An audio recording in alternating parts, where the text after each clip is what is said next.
Okay, in this clip, we're going to cover the first three of the time value of money functions or concepts.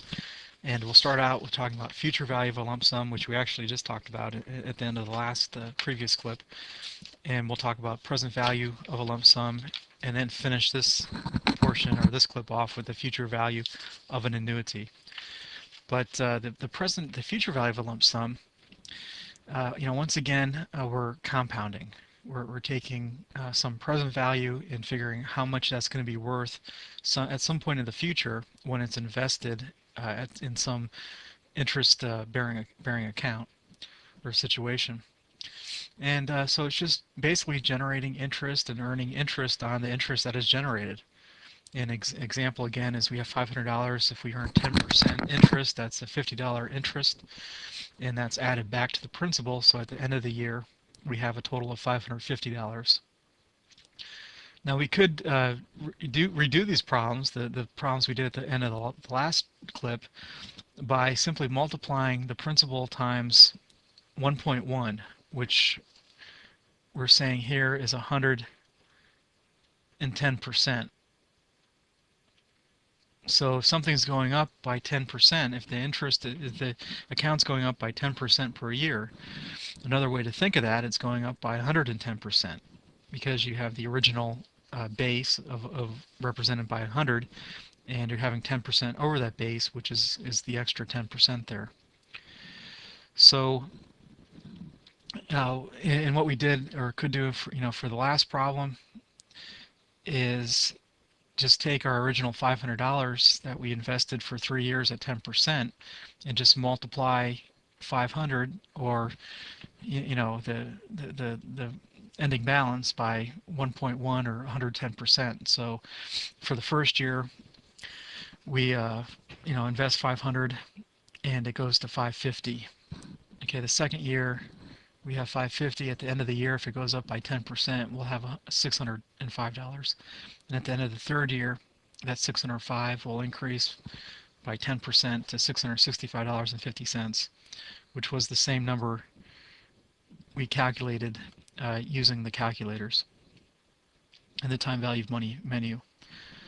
But there's even an easier way to do this than multiplying it like this, and that's just to take the principal times 1.1 or 110% to the third power. And so what we could do is we could reduce this concept of multiplying 1.1 times 1.1 times 1.1 and just make it simplified or summarize it as 1.1 to the third power, or cubed, and then multiply that factor, 1.1 to the third power, times the principal amount of $500.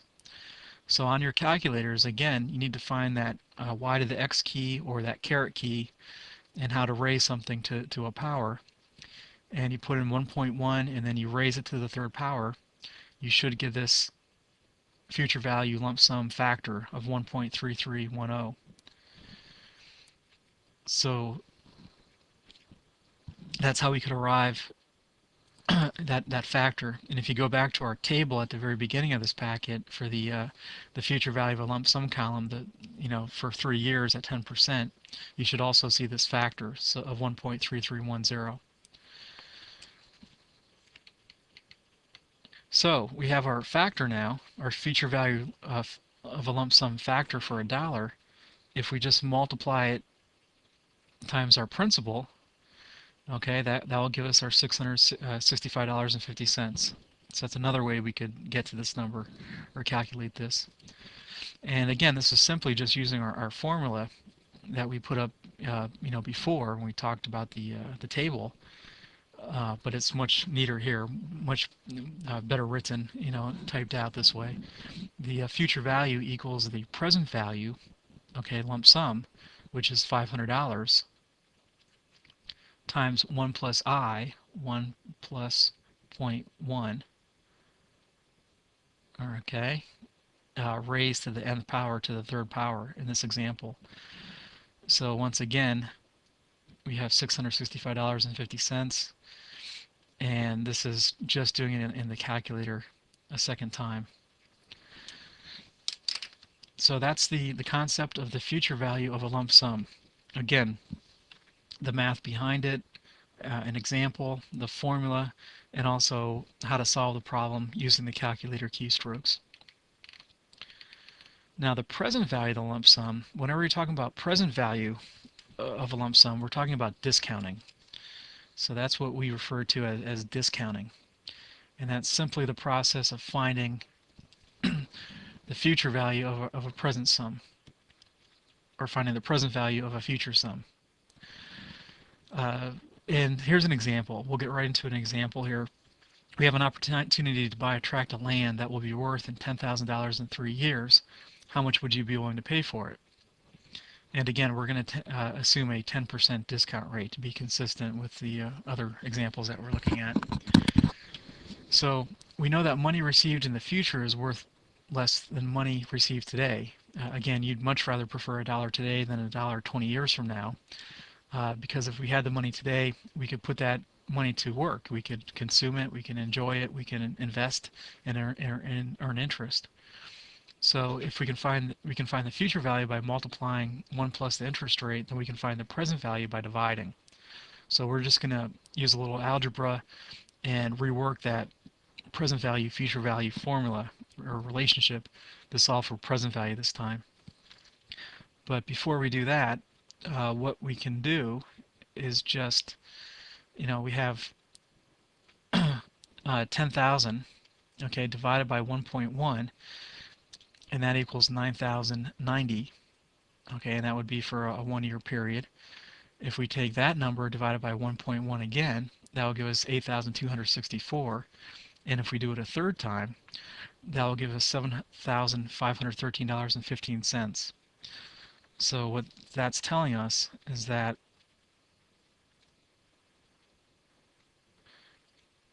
over a 3-year period, okay, we think that land's going to be worth $10,000 in 3 years from now. What would it be worth today, year 0?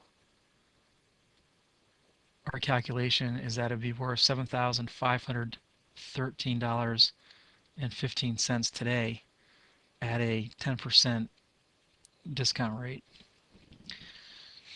And actually, for looking at each step, going from year 3 to 2, that 1-year period,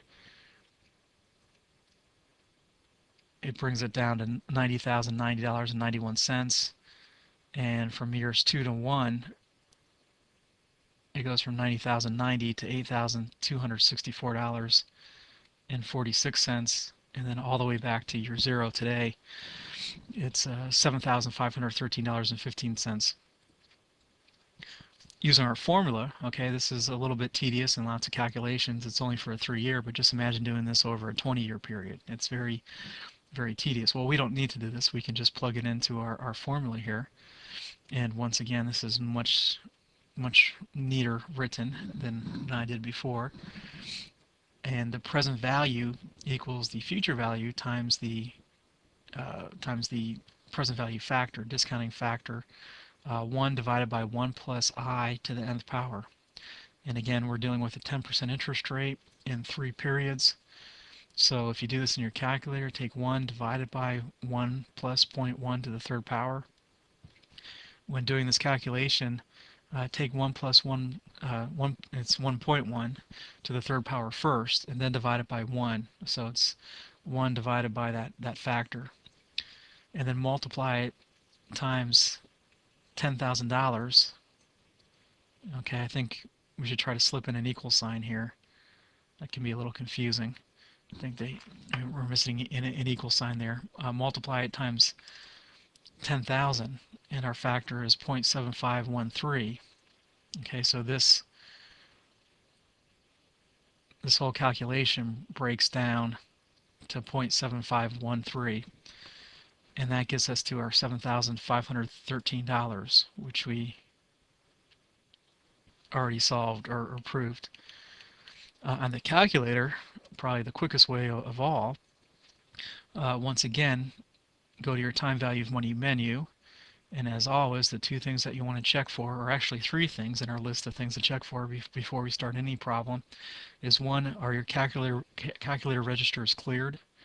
Okay, there's no numbers left in your calculator registers, what I'm writing out right now. 2, are you set on one payment per year? And 3, are you currently in end mode? Because these are the 3 things that cause mistakes when doing these types of problems using the calculator. As I suggested, what I'd like to do is I'd like to put a box on the thing I'm solving for, and we're solving for a present value. And then once again, you need to know 3 other things. And we know n. We know n is 3. Okay, we know I is 10.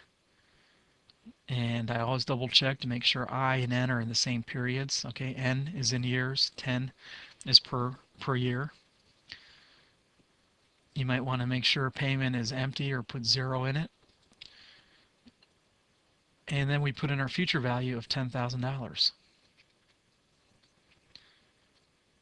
Hit your PV, or on the TI you have to compute PV, and you should get $513 and maybe some change there.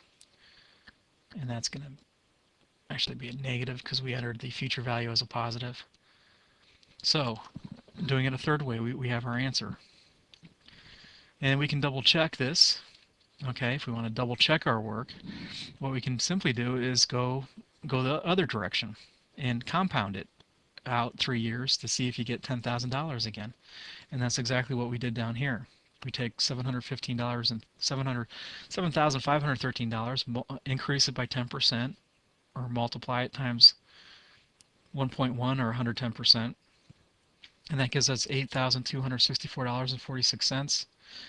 Multiply that for the second period by 1.1, that gives us $9,090.91, and then multiply it times 1.1 or 110% again, and that gets us back to the $10,000. So you can see compounding and discounting, there are 2 sides of the coin. Just one, we're taking a future value and discounting it back to present value. Otherwise, we have a present value and we're compounding it out into the future to calculate some future value.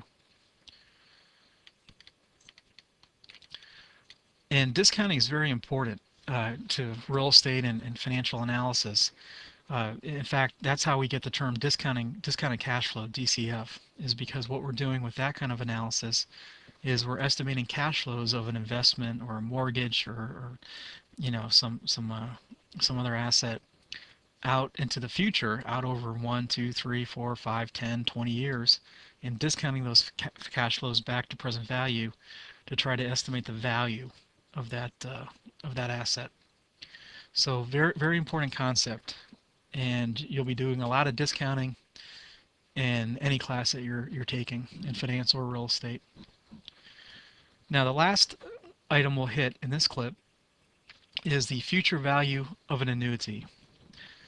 And remember, an annuity is simply a series of equal amount of payments for a specified number of periods. So it's got to be more than one period, and it's always the same amount. It's equal payments. So you can have an annuity. An annuity might be $100 a year for 5 years. That would be an annuity.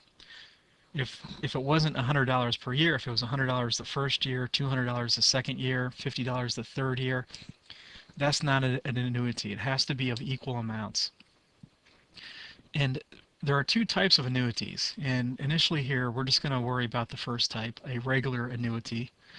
And with a regular annuity, the payments are made at the end of each period. So the payments occur at the end of each of the periods. Well, there's a second type of annuity, and that's simply where the payments are made at the beginning of each period. And that's called an annuity due. And the payment comes at the beginning rather than the end of the of each of the periods.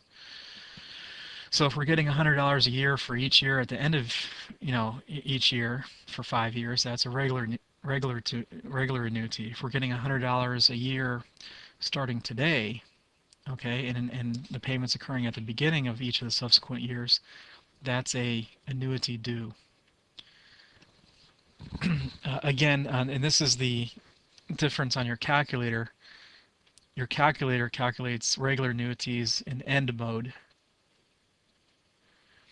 And annuity due, the calculator calculates these types of annuities in begin mode, or sometimes abbreviated BGN or BEG. And as I said, you want to leave as default in your calculator end mode, because most times, and this is true of the real world too, we're usually dealing with regular or ordinary annuities with payments occurring at the end of each period. Here's an example of an annuity. If you save $1,000 per year for 4 years, excuse me, at a 10% interest, how much will you have at the end of the 4 years? And what we could do is we could just calculate it out in a table. Okay, we start out with 0 at the beginning of the year. At the end of the year, we have $1,000, and that's our balance at the end of the year. Again, this is a regular or ordinary annuity with the cash flows occurring at the end of each period. The second year, we have $1,000 at the beginning of the second year. If we're earning 10% interest over the course of the year, we'll have $100. We'll deposit another $1,000 into that account. So now we have a balance of $2,100. $2,000 of principal of deposits and $100 of interest that accumulate on those deposits. The third year in the beginning, we have the $2,100. If we earn 10% of that, multiply it by 0.1, that gives us $210. If we deposit another $1,000, now we have $3,310. And then the fourth year, we start out with $3,310. If you multiply it times 10%, that equals 3,031. Okay, add the extra $1,000 deposit, and that gives us an ending balance of 4,641. Now again, this is tedious calculations, and there is easier ways. One, a little bit easier, is the formula, and this is the formula for the future value of an annuity, and it's the annuity amount. In this case, it would be $1,000 in this problem, and then you take 1 plus I to the nth power. Okay, so I would be 0.1 in this case, and would be 4 with our 4-year annuity, minus 1 divided by I, which is 0.1. And then our calculation. Okay, so here we have our formula loaded up and ready to go to solve.